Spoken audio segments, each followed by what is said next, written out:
마을과 공동체에 대한 진솔한 이야기, 마을진담입니다.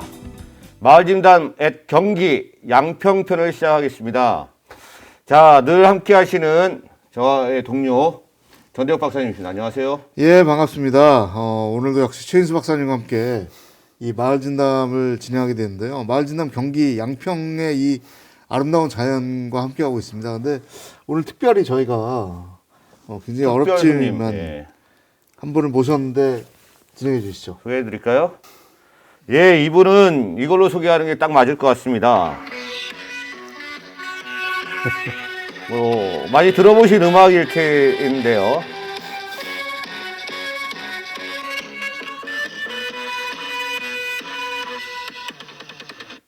자, 짱가를 모셨습니다. 어디선가 누군가에 무슨 일이 생기면 나타나시는 분이시죠. 저희가 항상 이 손님으로 오신 분 중에 어떻게 보면 가장 유명하시죠. 70년대부터 이런 노래와 함께 최근에 양평 시민까지 되셨는데요. 자, 유창복 짱가님을 소개하겠습니다. 안녕하세요. 아유, 네, 반갑습니다. 안녕하세요. 네. 간단하게 자기소개 한번 부탁드릴게요. 예, 한 25년간 성미산 마을과 인연을 맺고 있는데 최근 한 2년 전에 가까운 서정면에 문월이라고 하는 작은 마을에 둥지를 틀었습니다. 애도 다 크고 제 아내하고 둘이 오붓하게 지금 잘 살고 있습니다. 예, 너무너무 반갑습니다. 네. 네. 그러면 양평 군민이신가요? 예, 뭐 그런 셈이죠. 그 문호리가 그 문호 리버마켓으로 그 유명했던 그 문호리가 아, 예, 예, 맞죠? 맞습니다. 예. 맞습니다. 예, 저희는 거기서 이제 버스 종점에서 다리꼴이라고 조금 산 쪽으로 올라가면 아유. 예, 있습니다. 네. 너무 좋은 데네요. 네. 예.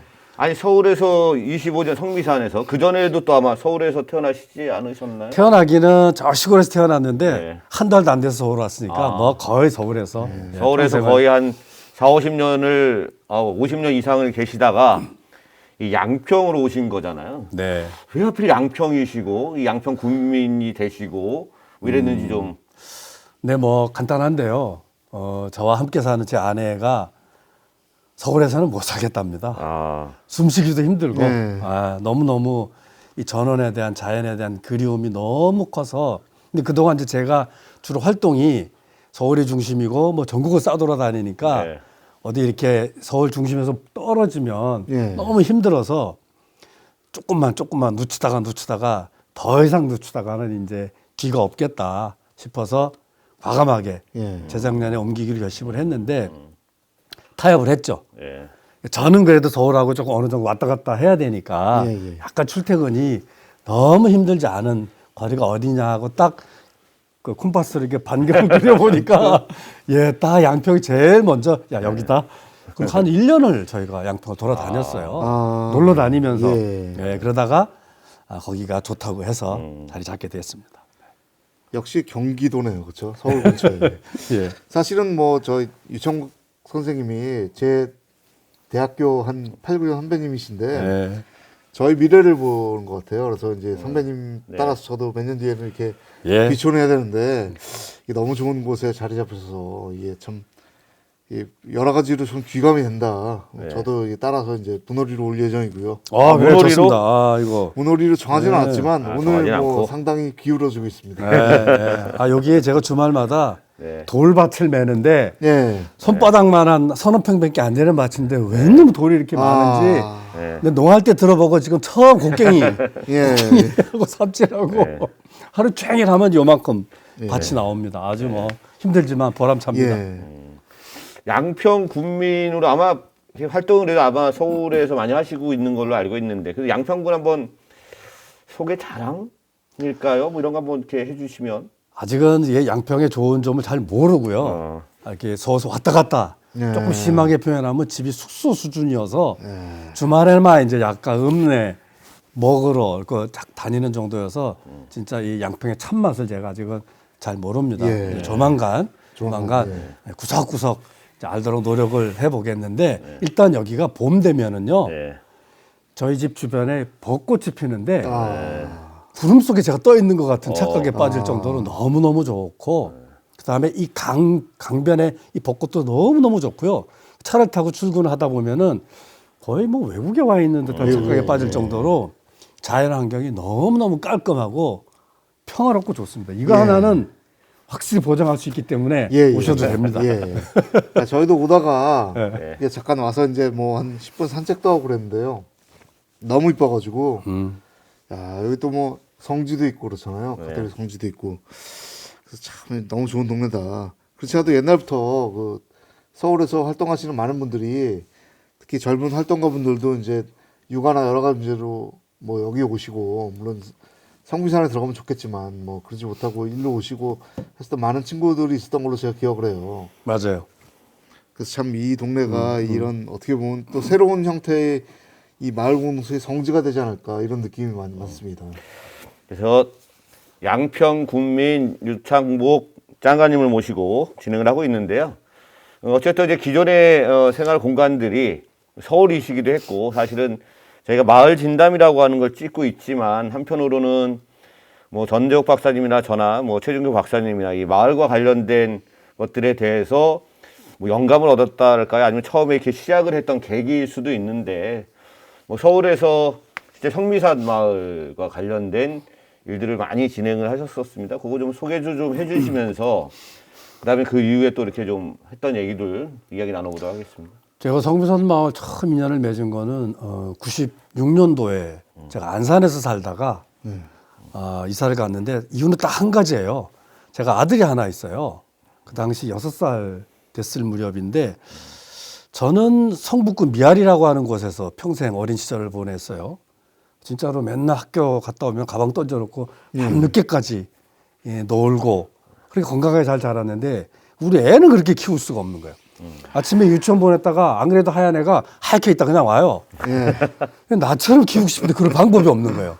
그래서 성미산 가면 애를 풀어놓고 키울 수 있다 그래가지고 그냥 이사를 왔어요. 그래서 근데 전세금이 엄청 비싸잖아요. 안산에 비해서 여기는 뭐 마이너스 통장 긁고 뭐 어떻게 해가지고 직장도 옮기고 해서 와서 시작된 게 성미산 마을살이 올해로 25년째가 이제 된 거고 사실은 뭐 성미산 마을 많이 얘기하지만 저는 마을을 만들 생각 추워도 없었고요. 그냥 내 새끼 좀 잘 키우고 싶어가지고 그 동네 갔는데 제 또래에 저랑 생각이 비슷한 사람들이 많이 있더라고요. 그래서 그분들하고 같이 공동육아 어린이집을 하면서 마치 대학교 때 동아리 활동하는 듯한 착각에 빠지면서 우리가 돈 조금씩 내서 그 당시도 이 협동조합 방식이었던 거예요. 협동조합에 의식도 별로 없었는데 돈 조금씩 내야 된다 그래서 냈고 그래서 이제 어린이집을 운영하다가 애들이 크니까 방과후 교실을 하고 애들이 학교를 가니까 대안학교를 만들게 되고 애들 다 키우고 나니까 어른들끼리 조금 재밌게 지내자 해서 극장을 만들어서 노는 국리를 하고 극장에서만 노는 게 아니라 이제 여러 사람한테 그 잘난 척을 해야 되니까 축제를 해가지고 길바닥에서 골목에서 축제를 하고 이러다가 50대 60대가 되니까 진짜 이사 갈 수가 없으니까 집은 안정이 돼야 되겠고 그러니까 뭐 건축회사를 만들어서 소행주라는 뭐 주택도 공동주택도 만들고 별의별 그러니까 살면서 필요한 것들을 하나하나 이웃들하고 협동을 해보니까 되더라라는 협동의 성공의 경험이 있으니까 뭐 사고 치는 걸 별로 겁을 안 내요. 하지 뭐 하는 거예요. 하는 족족 이제 자성공적으로 다 되고 그러다 보니까 이제 마을이 된 거죠. 저는 그런 마을의 이웃들과 함께 작당할 수 있는 사람들이 있었어 가지고 진짜로 행복하게 재미나게 잘 살아온 마을이었죠. 고맙고. 말씀은 가볍게 하시지만 뭐 여기서 이제 성미산 마을의 뭐랄까 전설이랄까 이런 것들이 이제 딱 한 1, 2분 만에 쫙 압축돼서 역사가 참 마을 만들 생각은 없었다. 예. 깜짝 놀랐습니다. 저희도 마을 진담 이렇게 할 생각이 없었는데 하다 보니까 또 여기까지 온 거죠. 하다 보니까 남들이 그게 마을이라고 뭐 이렇게 칭찬을 하니까 우쭐해가지고 그런갑다 싶어서 더 한 거죠. 뭐. 근데 딱 들으면서 무슨 생각이 하나 더 들었냐면요. 저도 아들이 있고 전재욱 박사님 아들이 있는데 딱 6살에 저희도 그렇게 키우고 싶지 않은데 그 결심을 못 하거든요. 이렇게 키워서는 안 된다. 뭐 데리고 나가야 된다 이러는데 사실은 그게 잘 안 되거든요. 무슨 일 때문에 여러 가지로. 근데 그냥 나처럼 그렇게 좀 내어 키우고 싶다 해서 그냥 성미산 딱 가는 그 결단이 어떻게 보면 좀 부럽습니다. 그렇게 해서 다 같이 그 문제를 해결한다. 이게 정말 공동체 아닙니까? 이게 정말. 예, 이 전설이 거기서 시작됐고, 우리도 뭐 유청구 선배님이 쓰신 많은 책들을 이제 재밌게 읽었지만 그 책들에 나온 얘기들이 쫙 엑기스처럼 이게 딱 이게 지금 압축돼서 딱 1, 2분 만에 딱 끝내주시는데 이게 참 쉬운 얘기가 아니죠. 이게 진짜. 그렇게 해서 성미산 마을 생활 한 25년 하시면서 지금부터 딱 10년 전인 거, 10년, 11년 전인 것 같네요. 지금은 고인이 되셨지만 전 서울시 정을 총책임이셨던 그 박원순 시장님을 뵙고 그다음 무슨 일을 하셨죠? 인터뷰에서 제가 봤을 때도 보면 이제 만나게 되고 그다음 그걸 통해서 어떻게 보면 그 광역 단위에서 가장 최초의 거대한 서울 마을 만들기 종합지원센터 이걸 하셨는데 그 얘기를 좀 들려주시면 좋겠습니다. 그것도 참 우연인데 2011년에 그때 보궐선거 11월 달에 보궐선거를 했는데 보궐선거 당일날이었어요. 밤늦게 그 캠프의 사람으로부터 연락이 왔어요. 거기 당선이 되신 우리 시장님이 당신 저 보자고 한다. 네. 제가 얼마나 놀랬겠어요. 아니 그 전에 아무런 적이 아니 얼마나 아니 시장님 나를 왜 보나 잘못한 것도 없는데 그래서 만났는데 이 양반이 그 특유의 소탈한 모습으로 그 동네에서 혼자만 재밌지 말고 서울시에 와가지고 성미산 마을 같은 걸 좀 서울에 여러 군데 이렇게 만들면 좋지 않겠냐고 그렇게 제안하더라고요. 근데 속으로 제가 덜컹했죠. 그게 가능해? 정부가 나서서 마을을 만드는 게 가당키나 해? 뭐 내가 알기로는 뭐 그런 사례가 있어도 그 규모가 한 4, 50만 수준에서는 했던 거지. 그렇죠. 1000만이면은 유럽 국가 수준이고 그것도 거의 서울이면 도시국가 아니냐. 맞습니다. 이 수준에서 아이고 잘 되던 마을도 흐트러뜨릴 건데 저는 속으로 그런 생각을 하고 있었는데 그 시장님 앞에서 안 됩니다 이런 얘기를 할 수가 있어야죠. 그래서 이제 어떻게 하면 이제 도망칠 군기를 하나 한번 생각해보고 오겠습니다라고 이제 돌아와서는 빠져나갈 궁리를 그때부터 했죠. 그래서 뭐 칸막이가 이거 쉽지 않지 않느냐. 그 다음에 뭐 공무원들이 하자고 하지만 결국은 거버넌스 하자고 할 거면서 계획은 다 공무원들이 세울 거 아니냐. 그리고 1년 만에 잘 돼가냐고 물어볼 거 아니냐. 마을은 그렇게 될 일이 아니다. 10년을 해도 보리싹 마냥 요만큼 올라온다. 이 시간성을 행정이 견딜 수 있느냐. 이 정도는 비교 설득력이 있는 제가 거절의 이유라고 생각을 했어요. 그때 이 양반이 그 말 다 맞다는 거야. 아이고 이제 살았다 이제 놔줄 모양이다. 근데 당신이 얘기한 거는 관이 주도했을 때 얘기고 나는 정반대로 할 거다. 주민주도로 할 거다. 아 그렇죠. 주민주도로 해야죠. 그렇죠. 하고 돌아서 보니까 이게 이제 승낙한 꼴이 돼버린 거예요. 그렇죠. 그러네요. 내가 너무 억울한 게 주민주도를 어떻게 할 건데요라고 물어보고 내가 승낙으로 인정이 됐으면 내가 덜 억울할 텐데 당황해가지고 그 얘기도 잘 못 물어보고 그냥 얼결에 어떻게 하시는 역할을 하신 거 아니에요? 그러니까 그냥 그 얼결에 내가 승낙이 돼가지고 아주 불행이 시작이 됐습니다 그때로. 박원순 늪이네요. 한 그렇게 된 발짝씩 셈이죠. 도망갈수록 더 깊이 빠져. 그래서 저는 동네에서 마을을 만든다는 의식 없이 그냥 내일 내 동네 내가 재밌어서 나의 욕망과 욕구로 뭘 한 건데 이거는 정책으로 하라는 거니까 이건 좀 다른 거잖아요. 그래서 어떻게 보면 제 인생의 새로운 도전이기도 하고 경험이기도 하고 또 많은 뭐 성과도 있고 고통도 있었지만은 뭐 의미 있었던 10여 년이었던 것 같아요. 그래서 서울 그 마을 공동체 지원센터장 하시고 그 협치 자문관 하시고 협치 전관 하시고 이 시절이 저희 후학들한테는 되게 많이 이렇게 가볍게 말씀하시지만 정말로 많이 도움이 됐어요. 많이 이렇게 뭐랄까 이 선배님께서 길을 잘 닦아주시고 이렇게 해서 저희도 많이 느끼고 배웠고 박사님 기억하실지 모르겠지만 한 10년 됐는데 우리가 처음 뵀을 때 우리 그때 마을 공동체 저희도 이제 연구를 한다고 해서 뵀는데 그때 이렇게 딱 맥주 한 잔 사주시면서 저희가 샀는지 모르겠지 누가 샀는지는 기억이 안 나지만 맥주 한 잔 하면서 열심히 해라. 광화문에 뵀던 것 같은데. 그런 기억이 납니다 진짜. 저희 정말 많이 배웠어요 그 당시에. 이거.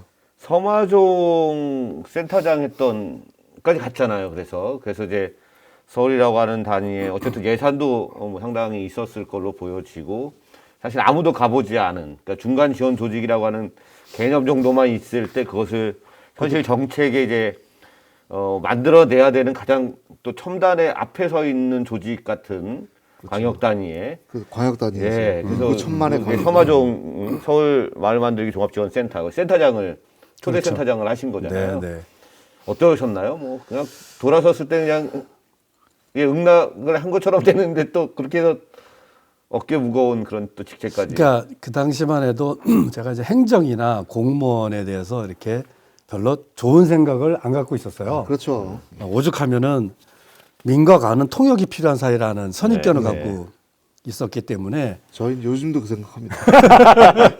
그래서 행정하고 뭘 해가지고 득볼 일이 있을까 이런 이제 생각이었는데 어쨌든 성미산 마을만 해도 10여 년 지나고 나니까 힘들어지더라는 거예요. 사회적 경제적 환경이 어려워지니까 이게 원래 어려워지면 잘 만나던 사이도 소원해지는 거거든요. 네, 네. 잘 된다는 성미산 마을도 어려워진다. 그러면 공동체가 철저히 파괴되어 온 우리 현대사를 놓고 본다면은 정책의 지렛대가 부작용이 있지만 필요하다. 이런 이제 긍정적으로 합리화를 하고 정책으로 마을 학이라고 하는 이제 목표를 가지게 되는데 그때 가장 이제 핵심적인 거는 공무원한테 마을을 어떻게 이해시킬 건가였어요. 그렇죠. 예, 그래서 공무원의 언어로 마을을 정의해 줘야 이게 정책이 시작되겠구나라는 판단이 들면서 그때 저도 항상 기억해요. 마을이란 생활의 필요를 함께 하소연하고 함께 궁리하다가 협동하는 과정에서 형성되는 이웃들의 관계망 이렇게 길게 정의를 해줬어요. 그랬더니 공무원들은요 확실히 똑똑해요. 아, 목표가 관계망이군요. 알겠습니다. 예, 방법은 이 궁리와 협동이군요. 이거 사업으로 짜면 됩니다. 근데 하소연이 뭡니까? 이렇게 물어보더라고. 그 됐다고 몰라도 된다고 이건 센터가 알아서 할 테니까 하소연까지는 걱정하지 말라고.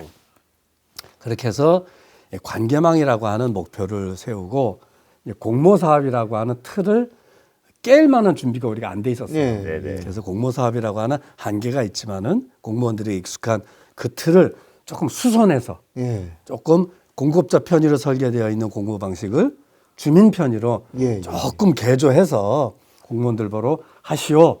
그 다음에 조례를 통해서 밑받침하겠다.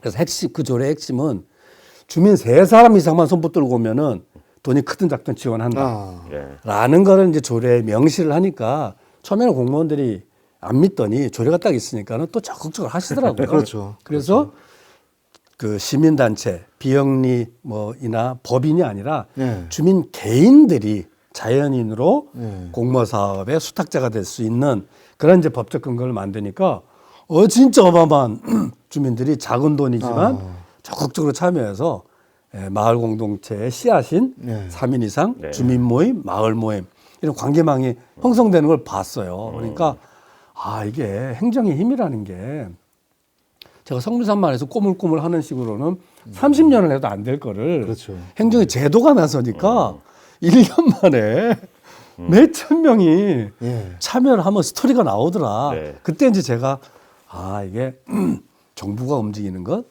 행정과 협력한다는 것에 대해서 너무 원칙적으로 부정만 할 게 아니로구나. 이런 조금 새로운 경험을 하게 된 것 같아요. 그 협치의 힘으로 이 주민을 등장시켰다.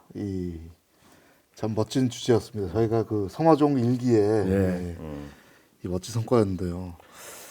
지난해 구자인 박사님도 그렇고 유정규 박사님도 그렇고 그 전에 이제 하면서 이 마을은 쉽게 변하지 않으면서 어쨌든 단계 모형이라고 하면서 뭐 씨앗, 줄기, 열매 아마 이제 서울시도 일부 이제 그런 걸 차용을 해서 씨앗 열매. 이제 서울시가 이제 이 뭐 3단계든 이렇게 하니까 사실 전국적으로 이제 많이 확산도 되고 그런 중요한 일이 있었던 것 같습니다. 근데 이제 그 서마종을 그렇게 해서 열심히 하셔서 많은 성과들을 일어나고 있다가 근데 이제 저는 계속 하실 줄 알았거든요. 네. 근데 이제 그 센터장을 그만두시고 협치자문관으로 가시잖아요. 네. 그때도 뭔가 뭐 시장님이 바뀌셨으면 잘 됐나 보다 이럴 텐데 시장님은 계속 하시고 계시는데 협치자문관을 하셨거든요. 아마 뭔가 또 다른 고민이 생기시지 않았을까. 그렇죠. 민선 5기 3년을 비교적 긍정적인 정부가 지원해서 마을의 씨앗들이 형성된다라고 하는 경험을 했는데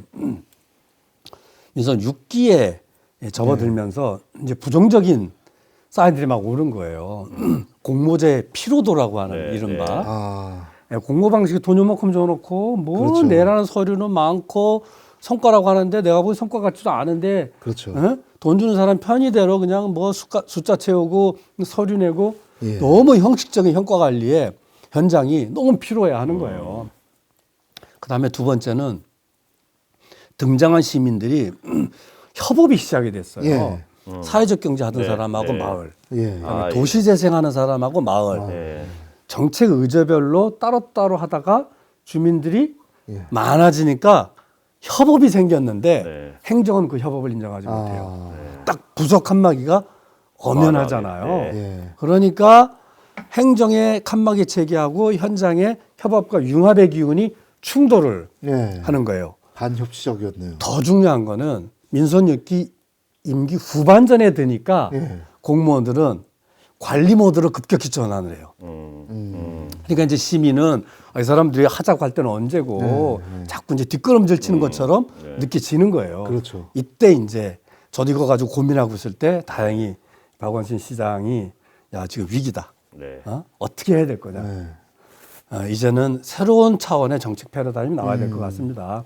그게 협치인 것 같다. 협치다. 그래서 행정의 칸막이를 조금 더 융합적으로 재구성하는 노력을 민간에서는 할 수가 없다. 네. 행정에서 하셔야 된다. 그러려면 당신이 좀 들어와서 해볼 수 있겠냐. 예. 그래서 제가 중간 지원 조직이라고 하는 거는 민간 위탁이니까 행정 바깥에 있는 그렇죠. 거잖아요. 그렇죠. 아예 몸을 행정 안으로 그게 옮겨가지고 어공이 예, 이른바 두 번째, 어공과 두 번째 유사한 꼬임을 당한. 신분으로 가서 예, 협치라고 하는 노력을 하게 됐죠. 예.